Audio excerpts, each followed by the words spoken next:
Bonjour à tous, petit message de l'Inde, de Pondichéry.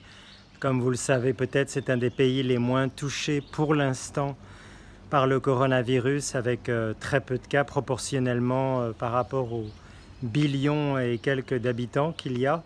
Mais les mesures restrictives ne pourraient peut-être pas endiguer longtemps le tsunami wave qui peut déferler sur nous.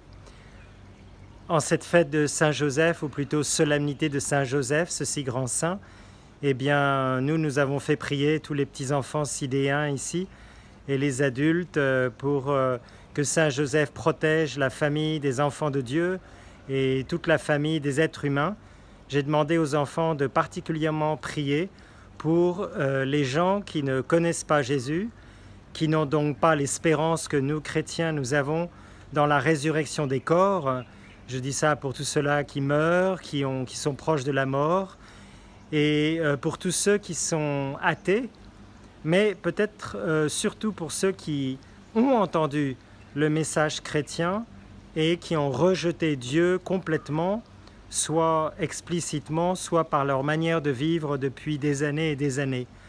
Et il me semble que c'est très très important de profiter de ces temps de famille forcés pour se réunir au pied de la Sainte Vierge et puis prendre le rosaire, quoi. Enfin, dans tous les temps difficiles, on sait très bien que c'est la prière du rosaire et puis la communion spirituelle, le service des uns des autres et la compassion envers les autres qui ont permis à Dieu de manifester sa présence et puis de nous donner la force de continuer au jour le jour en attendant que le Seigneur écarte ce fléau. Je vous conseille aussi peut-être, si vous pouvez, de lire dans l'Apocalypse les chapitres de 12 à 20. Voilà, bien sûr, 21, 22, ça c'est l'espérance, mais peut-être pour avoir une certaine compréhension de ce que Dieu permet à travers tous les fléaux de tous les temps.